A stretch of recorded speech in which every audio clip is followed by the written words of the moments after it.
Cardiac MRI से clear है कि इसमें कॉर्नरी आप नहीं देखने जा रहे। कॉर्नरी, सीटी कॉर्नरी या सीटी कार्डियक बोथ आर सेम, ठीक है। दोनों में हमें एंजियोग्राफी करनी होती है। कार्डियक की एमआरआई होती है जिसमें हमें क्या देखना होता है, मेनली मायोकार्डियम और वेंट्रिकल, इसमें आर्टरी नहीं देखनी होती, ठीक है। हमें मायोकार्डियम देखना होता है, वेंट्रिकल देखना होता है, आउटफ्लो ट्रैक देखने होते हैं, यही चीज़ें। तो इंडिकेशन रिलेटेड किससे होता है, मायोकार्डियम से। एक तो मायोकार्डियम से इंडिकेटेड, इसमें हुआ क्या, जैसे हम जो स्कैन करते हैं सीने इमेजिंग करते हैं जिसमें हार्ट पंप करता हुआ दिखता है। तो अगर कोई कार्डियक अरेस्ट हो चुका है, ठीक है, तो जो सेल्स आपके डेड हो चुके हैं वो पंपिंग में काम करेंगे नहीं करेंगे, तो आपको साफ पता चल जाएगा, ठीक है। या फिर हमें होता है कि मायोपैथी, कार्डियोमायोपैथी, कार्डियोमायोपैथी, कार्डियक के मसल में डिजीज, इसको हम कार्डियोमायोपैथी बोलते हैं, ठीक है। इसमें कोई मास या ट्यूमर सस्पेक्ट करते हैं हम, तो वहाँ से बायोप्सी तो ले नहीं सकते, ठीक है। तो आपके पास ये ऑप्शन होता है कार्डियोमायोपैथी में, या कोई एब्सेस हो गया, ट्यूमर जनरली, ठीक है। तो उसमें देखना होता है कि मायोकार्डियम में कहीं पे इन्हांसमेंट तो नहीं आ रहा, ठीक है। तो एक तो मायोकार्डियम से रिलेटेड कोई कोई मास या लीजन तो नहीं है, और नेक्रोसिस तो नहीं है, ठीक है। दूसरी चीज, चेम्बर्स, चेम्बर्स के अंदर, चेम्बर का साइज भी हम, जैसे मायोकार्डियम है, क्या हुआ, मोटा हो गया, ठीक है, जिसको हम बोलते हैं हाइपरट्रोफी, मतलब साइज लार्ज हो गया और उसकी वाल थिकेंड हो गई, ठीक है। तो वाल थिकेंड हो जाएगी तो जो वेंट्रिकल का साइज है वो बढ़ेगा या घटेगा, घटेगा। क्यों घटेगा, वाल मोटा हो गया तो साइज कम हो गया, बात समझ में आई। वाल चेम्बर है, ये चेम्बर है, ठीक है। अब ये अभी इतनी मोटाई है इसकी, अगर इसकी मोटाई इतनी हो गई तो क्या होगा, और ये रिजिड भी हो जाएगा, इतना पंपिंग फ्लेक्सिबल नहीं करेगा। तो इसकी मोटाई भी हम देख सकते हैं, ठीक है।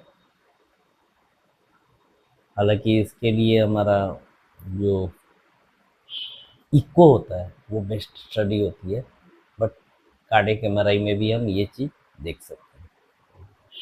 चेम्बर के अंदर क्लॉट या ट्यूमर, उसके अंदर कोई क्लॉट थक्का जम गया, ठीक है, सस्पेक्टेड क्लॉट हो, तो उसको हम देखने के लिए कार्डियक एमआरआई करते हैं, ठीक है। चेम्बर के अंदर जो फ्लोइंग ब्लड होता है वो कैसा दिखेगा, हमारा ब्लैक दिखेगा, और अगर क्लॉट हो तो हाइपर दिखेगा। बात समझ में आ रही है, तो इजीली हमें पता चल जाता है, इसके लिए हम करते हैं कार्डियक एमआरआई। तो चेम्बर्स को देखने के लिए, आउटफ्लो ट्रैक को देखने के लिए, ट्यूमर या मास मायोकार्डियम के देखने के लिए, कार्डियोमायोपैथी देखने के लिए, these are the main indication, ठीक है। तो हमारे पास दो तरह के ऑर्डर आते हैं, एक वायबिलिटी नाम से, कार्डियक वायबिलिटी, यानी मसल सारे सही से काम कर रहे हैं कि नहीं कर रहे हैं। आउटफ्लो ट्रैक, आउटफ्लो ट्रैक कौन कौन से हैं, outflow tract, outflow tract, superior vena cava, inflow tract, aorta. तो left ventricular outflow tract, LVOT, left ventricular outflow tract, left ventricle से एओर्टा निकले। RVOT, right ventricular outflow tract, दोनों ventricular से निकलेंगे ना, इन दोनों को देखना होता है, आउटफ्लो ट्रैक में नैरोइंग तो नहीं आ गई, स्टेनोसिस तो नहीं आ रही, कोई मास है उसको दबा तो नहीं रहा, इसको देखते हैं। इसमें वाल्व भी हमारे को क्लियरली विजुअलाइज हो जाता है, वाल्व में कोई सेप्टा तो नहीं है, ये सब चीज़ें पता चल जाती है। ठीक है, तो ये हमारे इंडिकेशन हो गए। अब हम प्रोटोकॉल की बात करते हैं, सीक्वेंसेस की बात करते हैं। डायफ्राम की वजह से जो मूवमेंट है वो आप रेस्पिरेटरी ट्रिगरिंग से रोक सकते हो, ब्रीथ होल्ड से रोक सकते हो, कार्डियक इनवॉलंटरी है। डायफ्रामेटिक मूवमेंट तो ब्रीथ होल्ड करवा दो रुक जाएगा, रेस्पिरेटरी गेटिंग लगा दो रुक जाएगा। ठीक है, कार्डियक का क्या करोगे?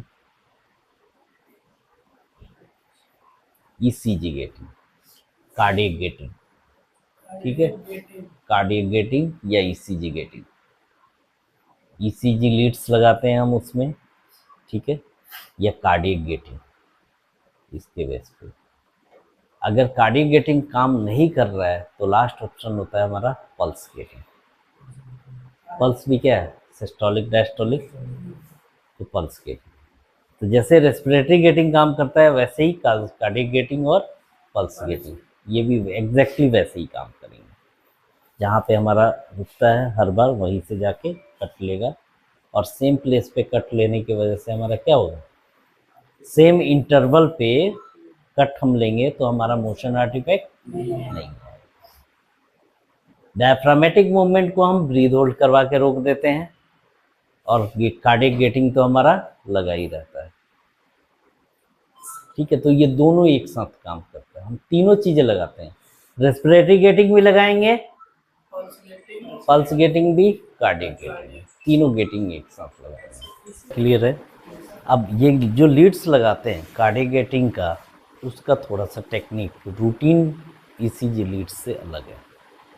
इसमें जो ईसीजी लीड्स लगाते हैं, बहुत सारे लोगों को ये कंफ्यूजन रहता है, जो उसमें रेस्पिरेटरी गेटिंग आती है वो मशीन में इनबिल्ट रहती है, मशीन से लगा रहता है। जो पल्स गेटिंग हमारे यहाँ से स्टूडेंट जा रहे हैं, मैंने बोला पल्स गेटिंग लगा दो, तो वो पल्स गेटिंग नहीं, पल्स ऑक्सीमीटर का प्रोब लगा दिया। तो पल्स गेटिंग और पल्स ऑक्सीमीटर अलग अलग है ना, दोनों का प्रोब। आप पल्स ऑक्सीमीटर में आप क्या देखोगे? उसका ऑक्सीजन और सैचुरेशन लेवल देखोगे, वो आपका अलग से मॉनिटर है, वो आपके मशीन से कनेक्टेड नहीं होता है। तो मैक्सिमम टाइम ये गलती करते हैं, जितनी बार बोलो यार ये पल्स गेटिंग भी लगा देना, तो वो जाके पल्स ऑक्सीमीटर लगा के आ जाता है। पल्स ऑक्सीमीटर बोला जाए तो पल्स ऑक्स लगाना है, पल्स गेटिंग के लिए अगर लगाना है तो आपको जो एमआरआई की मशीन है उसमें से वायर आई रहती है, और उसका जो ग्राफ है वो आपके कंसोल पे दिखेगा। जो रेस्पिरेटरी का ग्राफ है वो आपके कंसोल पे दिखेगा।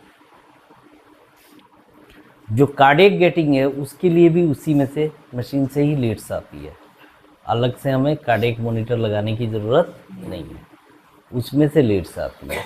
इसके लिए जो इलेक्ट्रोड्स लगाते हैं वो थोड़ा डिफरेंट है। नॉर्मल मेटेलिक इलेक्ट्रोड आपको पता है वो कंट्रा इंडिकेशन है एमआरआई के लिए।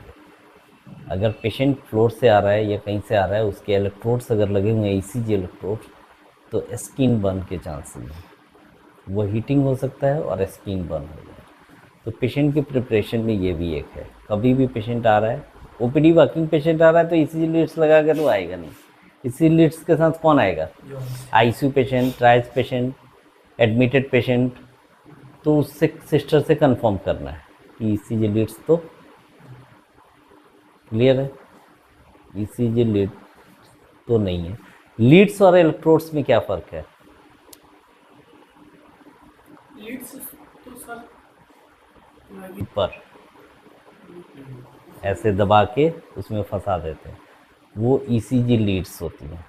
ईसीजी लीड्स और ईसीजी, तो इलेक्ट्रोड्स जो हुए, लीड्स तो हटाने ही होते हैं, इलेक्ट्रोड्स भी क्या मेटल के बने होते हैं, तो उससे स्किन बर्न के चांसेस होते हैं। जो एमआरआई में यूज़ करते हैं, एक मिनट ये परेशान है, एमआरआई कर रहा है।